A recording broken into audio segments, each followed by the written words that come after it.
Hello, today we are talking all things plateaus, what they are, if you've really actually hit a plateau, and if you have hit a plateau, what you can do about it without having to cut your calories further. I will preface this by saying sometimes you do just have to cut your calories further in order to break through a plateau, but that being your go-to thing to break through a plateau ends up being what causes you to always regain the weight after. Because the thing about the body is that it is a homeostasis machine. It wants to maintain homeostasis. It doesn't want things to change. It doesn't want your weight to change. And so as such, the metabolism is highly adaptable. If you eat more, it will speed up to stop you from gaining weight. And if you eat less, it will slow down to prevent you from losing weight. This is why when you put yourself in a calorie deficit for a prolonged period of time, eventually you stop losing weight because your metabolism has slowed down to adapt. But when you hit a plateau, decreasing your calories does not have to be your go-to move. There's a lot of other things that you can do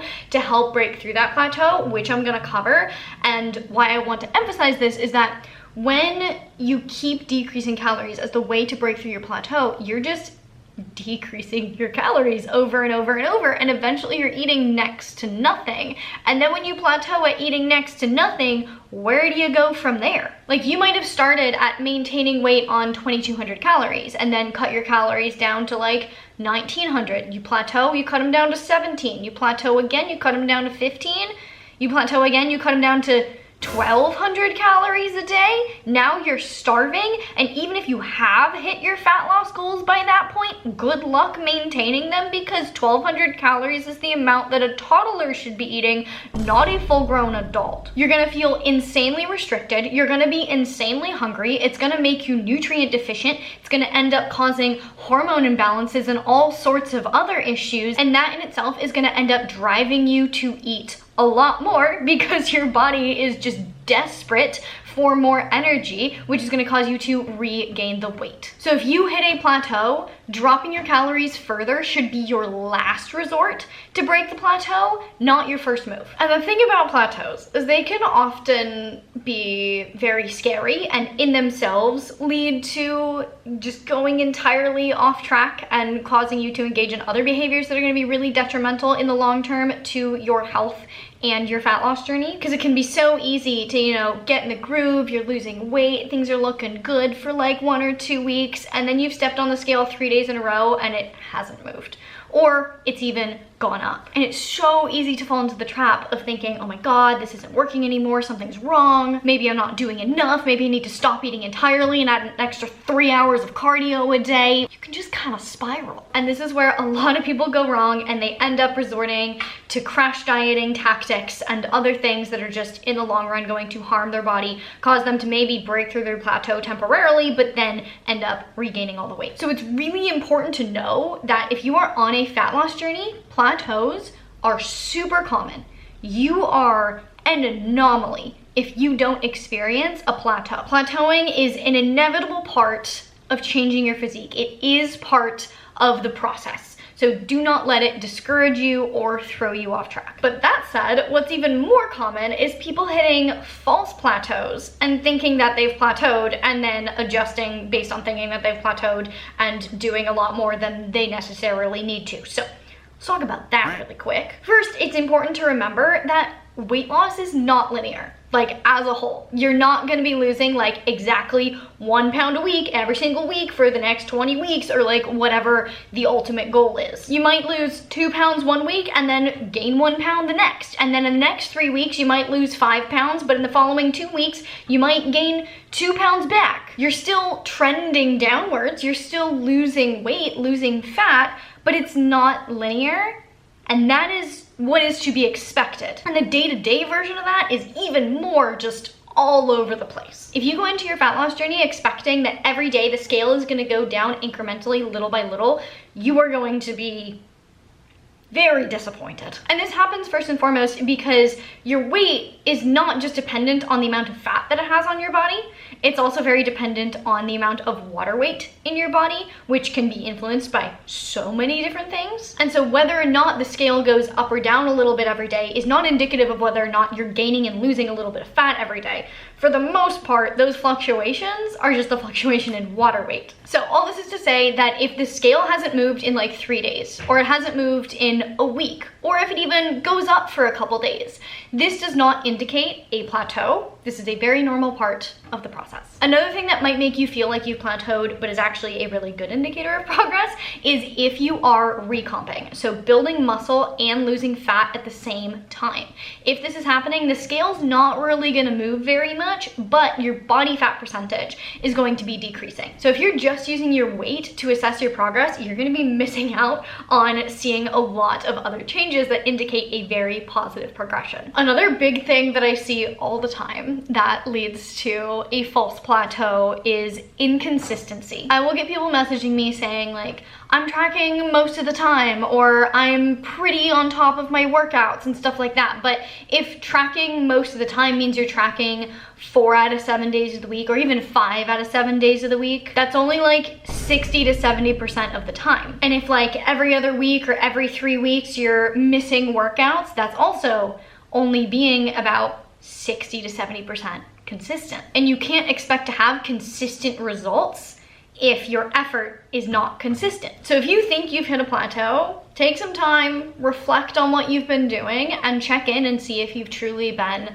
as consistent as you need to be to see consistent results. And then some other things that can lead to your weight on the scale having some kind of weird fluctuations that might make you think you've plateaued, but you actually really haven't, are things like injury, because when you're injured, you tend to be more inflamed, and so you're gonna just be storing more water weight. You're also gonna have a decreased calorie burn if your injury is causing you to be less active. And then illness, if you're sick, you're also gonna be retaining more water, also probably less active. Or if you're not getting enough sleep, again, this is kind of a consistency thing, but consistent amounts of adequate sleep are going to be imperative for a consistent fat loss journey. And if you're not getting adequate sleep, that's likely leading to increased inflammation, also decreased workout performance, so you're not going to be burning as many calories during your workout, and your body as a whole is just going to be a little bit more stressed, and so you're going to be less likely to be able to burn fat as efficiently. And then speaking of stress, if you've just had some huge life stressors lately, that can really get in the way of your body's ability to burn fat. My general recommendation to anyone who's experiencing like a lot of life stress at a certain point is to stop actively trying to lose fat, deal with the stress, and then once you've gotten your nervous system re-regulated and you're less stressed, then you can just get back to your fat loss journey and everything's gonna go so much better. And then lastly, if you have a natural menstrual cycle, you're going to experience the weight fluctuations throughout the month that correlate with where you're at in your cycle. This is where it's probably gonna look like losing like 1 to 3 pounds in the first half to 2/3 of your cycle, and then gaining a pound or 2 back towards the end of your cycle, just because of your body's natural water weight fluctuations throughout the course of the month. And that's totally normal, and you should not be actively working against it. If anything, you should be working with your body in order to maximize the efficiency of weight loss rather than trying to fight against it. I do have a whole video about how to eat and train in sync with your menstrual cycle. I'll leave a link to that down in the description box below if you want to check it out, but that's just a big one to be aware of. So if all of these things mean that you haven't plateaued, how do you actually confirm whether or not you've plateaued? Now, there's not a scientific definition of a weight loss plateau, but if you ask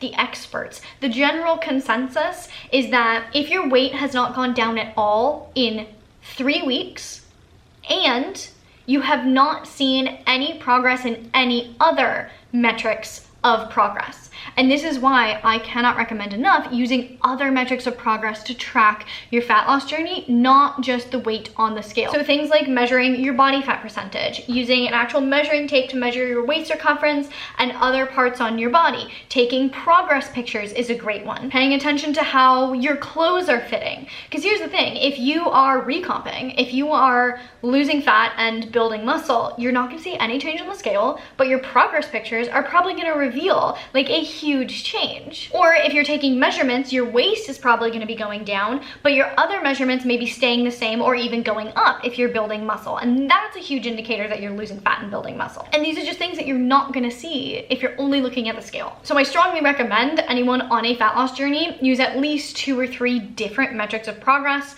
along your journey so that you just have that reference and can see how your body's changing from a bunch of different angles. Hopefully with that information, you're able to determine whether whether or not you have truly hit a plateau. If you have, if it's been 3 weeks, if your other metrics of progress are not changing at all, then here are some nifty things you can do to encourage your body to start losing some more fat again without having to actively decrease your calorie intake. Number 1 is evaluate your exercise intensity. If until now you've been pretty consistent, but you're giving it like a 5 out of 10 in the gym as far as effort goes, bump it up to a 6 or a 7 out of 10. I almost would never recommend doing 10 out of 10. Like, you should leave the gym still feeling good, feeling energized, not like you literally just died. But if you know that you are leaving the gym with a lot of gas in the tank, not just like a little bit of gas in the tank, try to burn through more gas in the gym. If you're not pushing with progressive overload when it comes to your resistance training, like, try to push that harder. But again, you don't want to be pushing yourself too hard. You don't want to be doing a 10 out of 10. And that's something else to evaluate is, are you maybe pushing yourself too hard in the gym? Are you pushing yourself so hard that you're leaving exhausted? And maybe that's leading to you not getting in as much NEAT throughout the day because you're so exhausted from your gym session that all you do is just sit the rest of the day. Or maybe you're just pushing the weights too much, and because you're also in a calorie deficit, your body doesn't have enough fuel to recover as efficiently. And so you're not hitting that sweet spot of like pushing yourself just enough to cause the adaptation, but not too hard that you're not overtraining. So again, evaluate and see how you can optimize your training intensity to be pushing as much as possible without pushing too hard. The second thing you can do is increase your NEAT. This is your non-exercise activity thermogenesis, or essentially all of the movement you do throughout the day that isn't like intentional exercise. So one of the biggest places you can evaluate here is just your daily step count. If you wear a step tracker, look at what you're averaging and see if you can bump it up just a little bit. Not any amount that would be unsustainable, but you know, if you're hitting like 6,000 steps a day, maybe aim for 8,000. And maybe that'll just mean including like a 15-minute walk after lunch or something. Or you can even just modulate how your NEAT is spread out throughout the day. So if you normally hit 10,000 steps, but it's because you go on a 1-hour walk and you go to the gym for an hour, and other than that, you're super sedentary, then simply breaking that up into 3 different walks throughout the day could just be a new stimulus to kind of just kickstart more fat burn. The third thing you can do is to increase your exercise frequency or total duration for the week. And the caveat here is, don't do this if it's going to be unsustainable for you. But ideally, you start off your fat loss journey not doing the maximum amount that you could ever imagine doing. If you are starting your fat loss journey, it's a great idea to start with the minimum amount that's going to elicit change, because then you have space to grow and add more within that if you do hit a plateau.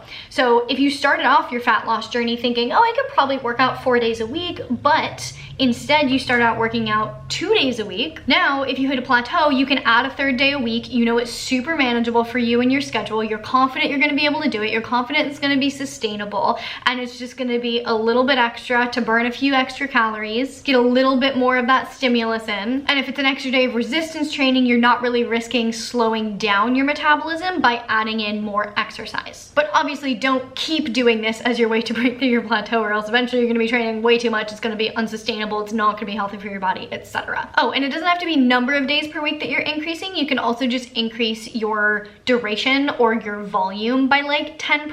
And it really can be that small of an amount, like a 10% increase. So let's say you're currently training 45 minutes 3 days a week. And so your total training is, what would that be, 135 minutes a week? Increasing that by 10% puts you at about 150 minutes per week. So that's really only increasing your current workouts by like 5 minutes each. That's enough to just add like 3 sets of 1 more exercise at the end of all of your workouts and you're good. Or just making your first workout of the week 15 minutes longer, or however you want to divide it, you get the point. The next thing to consider, and these are in no particular order. Honestly, I would do this one before I would do the previous one, just changing your workouts. Changing your workout programming regularly, but not too frequently, is key to forcing your body to continue to change. Because just as your body adapts to calorie intake, your body also starts to adapt to workout stimulus. So following a phased workout program is really, really helpful here. If you're looking for a really good phased workout program to follow, I recommend my program Brains and Gains, which I haven't talked about in forever. I have workout programs, by the way,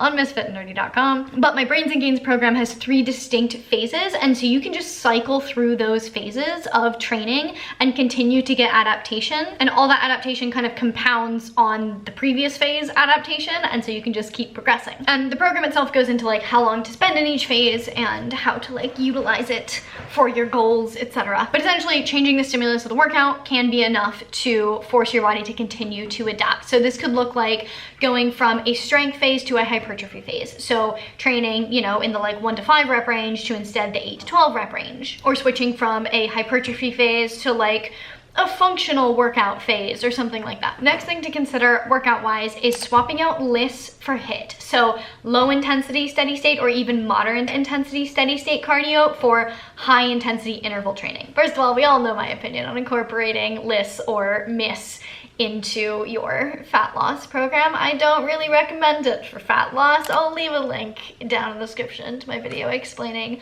why steady state cardio is not necessarily optimal for fat loss specifically. But HIIT is a very different form of cardio that activates different pathways of the body to more steady state cardio. HIIT affects the body much more like resistance training does. It activates anabolic pathways. It's not going to be catabolic. It's not going to be breaking down your muscle tissue. And so it is not only in itself a great form of cardio to potentially include in a fat loss program, depending on how you're programming it in, etc.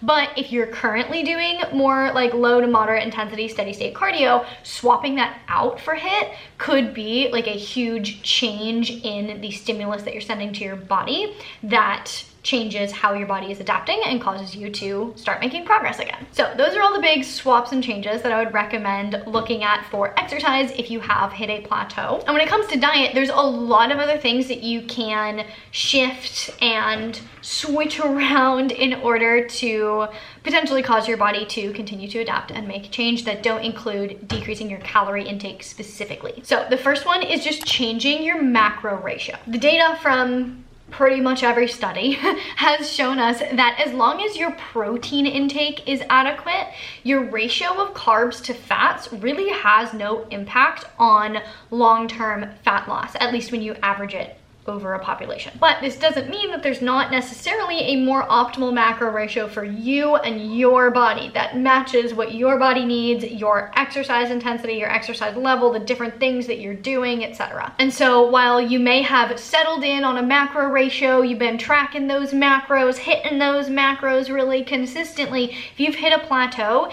simply switching up your ratio of carbs and fats may make a huge difference. You may find a macro ratio that just fuels your body better. And so simply switching it up, you may find a ratio that's going to be more optimal for your body and your performance. Or even if you're not switching to something necessarily more optimal for you, like maybe you function really well in a wide range of macro ratios, simply switching that ratio is going to cause your body to have to change some things up, and that forced change might in itself just elicit more adaptation, which could lead to more fat loss. Oftentimes when people switch to these diets, like if they go from a regular diet to, you know, a low carb diet, or suddenly they go vegan and now they're on a high carb diet, like a lot of the times the magic is in that change, because the change elicits adaptation. The change in itself is a hormetic stress on the body because your body's not used to it. It has to like go through all these processes to change things to adapt to what you're doing. And it's that adaptation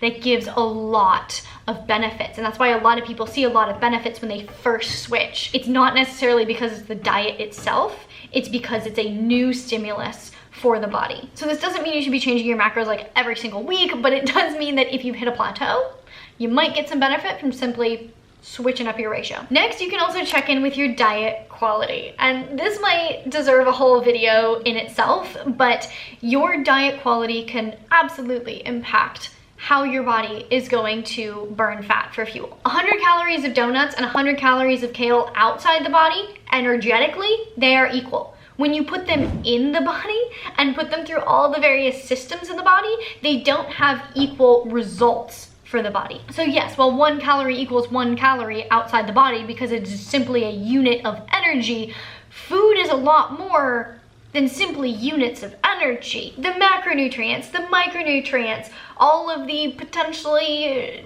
kind of toxic things that get added into processed foods, like all of those things affect what that food does in the body and the number of calories that you end up absorbing. And not just the calories you absorb, but also how that impacts your health and how you are able to burn calories as well. Generally, the more processed foods you're eating, the harder it's going to be to lose fat and keep it off long term. Can you crash diet with only processed foods? Absolutely yes.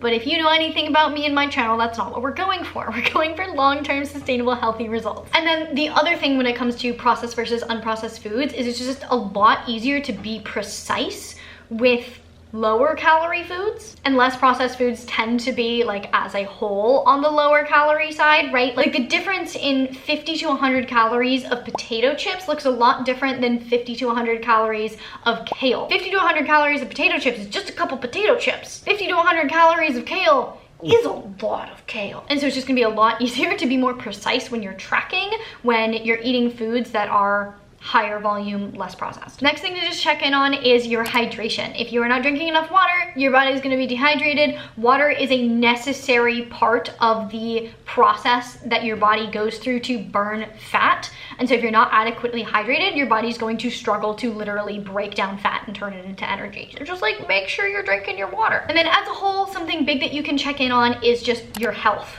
Overall, the healthier you are, the easier it is to lose fat. If you have hormone imbalances, if you have gut issues, if you have any other type of health issue, this is just going to be in the way of you losing fat as efficiently and effectively as possible. And so if you hit a plateau and you also have hormone imbalances, taking time to, instead of really focusing on fat loss, focusing just on fixing your hormones, that in itself is gonna work wonders for your fat loss and break through your plateau without you actively trying to like push past your plateau. And you're gonna have the added benefit of like not having hormone imbalances and all the unpleasant symptoms that come along with that. It's a win-win. And even if you don't have like distinct health issues, just check in with how well you're prioritizing your health as a whole. Are you getting enough sleep? Are you managing your stress? Are you eating a diet that fuels you and gives you all the micronutrients that your body needs to be healthy? How do you feel? How are your energy levels? How's your libido? How's your mood? Simply checking in on those things and working on bettering those can make a huge difference in your fat loss journey. And again, you're just gonna feel better from doing those also. And then kind of in line with this, but also worth mentioning separately, is eliminating alcohol, or at least greatly reducing it. And it's not just because it can negatively impact your health. I think we all know that, so I don't really need to hammer that in, but alcohol literally stops the metabolic pathway that your body uses to burn fat. And this is simply because alcohol is essentially a poison. And so when you consume it, your body's main goal is to get that out of your system. So it's gonna shut down fat burning and instead just prioritize metabolizing the alcohol to get it out of your body. And so if you've consumed alcohol, there are hours and hours and hours that your body is processing the alcohol and not burning fat. Like it can shut down fat burning for 12 to 36 hours depending on the individual and how much alcohol is consumed. So if you're drinking alcohol on a weekly basis or more, simply cutting it out is just going to enable your body to burn through so much more fat. In consuming alcohol frequently, you're just making it so much harder for your body to do what you want it to do. And that's it. Those are my top tips for breaking through a weight loss plateau without reducing your calories. This gives you so many things to do that, like, ultimately I would hope most people on a fat loss journey should not have to lower their calories more than like once or twice. And this is really hopefully going to be true if you start with a really healthy, sustainable fat loss plan, which if you do want a healthy, sustainable fat loss plan that really prioritizes your health and the sustainability of your fat loss rather than just trying to make you lose fat as quickly as possible, Fat Loss 101, my signature course on how to lose fat in a healthy, sustainable way, is coming back. Early registration with a discount is gonna open on April 29th, and you only have 2 days this time for early registration. It's gonna just roll out a full force, full price on May 1st. So if you wanna make sure you don't miss out on that discount, go to fatloss101.com and sign up for the waitlist. This is gonna be the last time the course is discounted through early bird pricing. So if you want access to it, you don't even have to start it right away. Like if you want to be able to start it later on in the year, you can sign up for it in May and then just start whenever you feel like it. I'm super excited to be reopening it for registration. I can't wait to help more of you. It'll be the perfect time to start and get into gear for summer. So I'll leave a link to that down in the description box below. But this video wasn't meant to be a plug for my course. That just kind of happened. Anyway, I hope this video was helpful for you guys. Let me know if you have any questions, comments, thoughts, concerns. Leave them down in the comments below. If you liked the video, please give it a thumbs up. It really does support me and my channel. I really genuinely appreciate it. Please share this video with your friends, your family, your gym buddies. If you want to see more content from me all about health and fitness, you can check it out over here. To see future videos, make sure you hit that subscribe button, hit the little notification bell so you get notified when I post a video, and I will see you very soon.